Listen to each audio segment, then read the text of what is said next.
Let's break down and recap the entire 8th episode of Wonder Man, talk about what worked, what didn't work, all the little details, thoughts, theories, and everything in between, so full spoilers ahead. Now, if you all want to hear my thoughts about the other 7 episodes and just my general thoughts of the show, I have plenty of videos talking about that, but again, this video is just strictly focusing on this 8th episode, and again, getting into all the nitty-gritty and breaking down my thoughts of what I hope to see next. As we know, episode 7 ended with Simon finding out that Trevor was working with damage control. He destroys the studio, and here we are with episode 8. We pick up with the flashback of young Simon and his father after watching the Wonder Man film for the first time. It's here that his dad expresses how talented Simon really is in regards to he was doing some school play, and he told him if he worked hard enough, sky's the limit. Now, I have a question for you all. Was it ever explicitly told to us as an audience to what exactly happened to Simon's dad? Did he pass away of natural causes? Because I thought they were going to lead to this reveal that it was going to go down this path of Simon lost control of his powers, unfortunately caused the death of accidentally killing his father, but that wasn't the case. Now, damage control learns of the explosion on the Wonder Man set, and we see Simon's car freaking out because obviously we know at this point in the show that you cannot be a superpowered being and work in the film industry, so he's thinking he's messed up his career is over because he exposed himself. Now, the next morning, we see Simon sees the news coverage about what happened on the set of Wonder Man with the explosion, and there's a manhunt that's began, and we see Simon calling his mom, basically knowing that this could be his last time talking to her because they're coming for him. I gotta say, man, whether it be Miss Marvel or even Ironheart last year, I think Marvel has done a really good job of casting the superheroes family, because in my eyes, you really care for these families, and I think this show did a good job of really showing us his relationship with his mom and also his fractured relationship with his brother. Scenes between him and his mom really worked for me, and him being Haitian and all that stuff really worked, but I wish we had more time with him and his family, especially seeing more of the dynamic between Eric and Simon, because in the comics, we have Eric who becomes Grim Reaper, and they have this long-lasting beef. Obviously, the show kind of plays on the brothers not necessarily liking each other, but I wish there was a scene that showed them hashing out, them talking about their differences. Why is Eric so hard on his younger brother? Because in episode 7, we find out that Eric spoke highly of his brother, which I understand they're close family,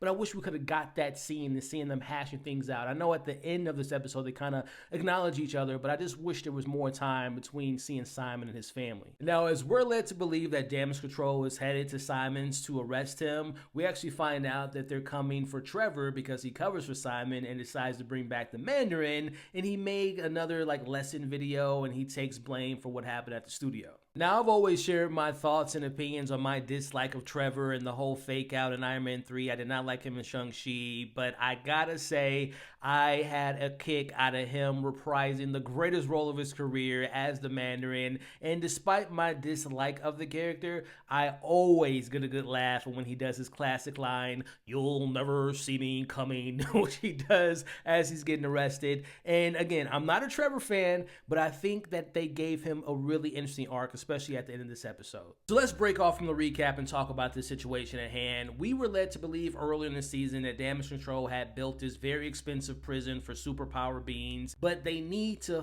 fulfill the cells, right? They have to meet a quota to keep everyone's job. So this whole season, their mission was to get evidence of Simon so they can lock him up because they viewed him as a threat. And the concept is interesting, right? Because it definitely points towards the X-Men. There's discrimination against superheroes, and they can't work in the film industry, this, that, and the other. So I believe they're alluding to that there are probably other mutants in that particular cell. Potentially, we'll talk about that later. But they end up swapping out, and the main guy with the damage control knows that Trevor didn't do this, but he's like, all right, we'll use you for now. But I'm thinking to myself, why would it matter if they're arresting Trevor?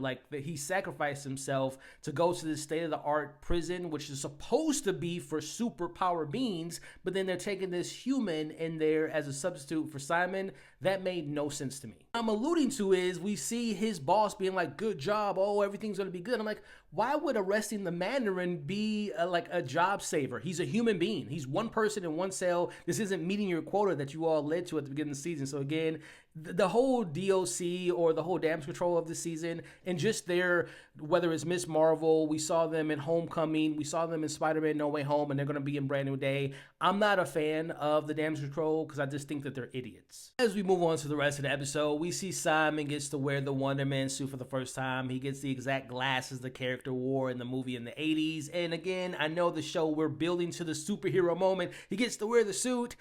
it did not land for me because I just felt, and I talked about this in other videos, the build up, the character development just was lacking in my opinion. Now they ultimately end up making the film, which I thought that we should have spent more time of showing the movie magic and showing like the whole moral fatigue thing, which they didn't really touch on this show, but we watched them watching the movie at the movie premiere, and I did get a nice little laugh because Joey Pants end up replacing Trevor in the film. We see the film's a big hit. They're even talking about making a sequel. His dreams have come true. This is the conversation he had with his dad at the beginning of this episode. So Simon learns that Trevor's somewhere that he can't escape, but on the bright side, he's getting all these offers, and again, he's becoming a superstar.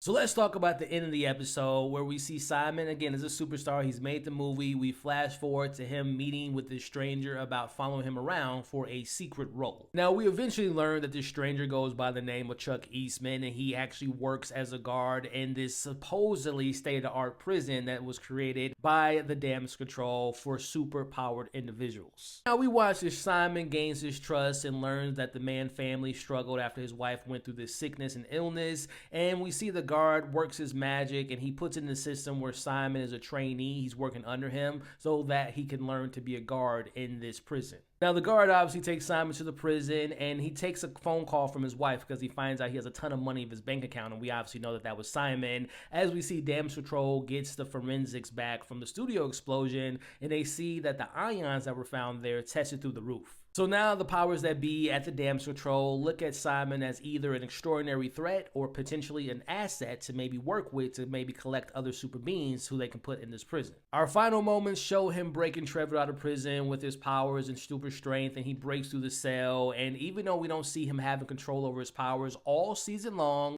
all of a sudden Simon now knows how to use his powers as he takes Trevor and they fly off in the sky. Which means that Trevor is now a fugitive again, breaking out of another prison. It also means that Simon's acting career is over because of the doorman clause, and I'm pretty sure that they can put, even though they're idiots, they can put two and two together that it was Simon that broke Trevor out of the prison. And oh yeah, the guard that he gave the money to and the guard that helped him get into prison, it's pretty safe that he's going to probably lose his job and most likely go to jail as well. And yeah, that's the end of the show. So let's talk about that ending. So the whole season, we've gotten little hints and clues about Simon's abilities, but it was never fully explored. We never saw him truly use all of his powers, and also we never learned where his powers stem from. Which leads me to believe, and we'll make another video talking about this, I believe they're saying that Simon is a mutant because he didn't get experimented on like he did in the comics, and they never again say where his powers come from. And we know we got Doorman in episode 4 who was a mutant. The whole discrimination about superheroes being actors, I'm to assume that this is our,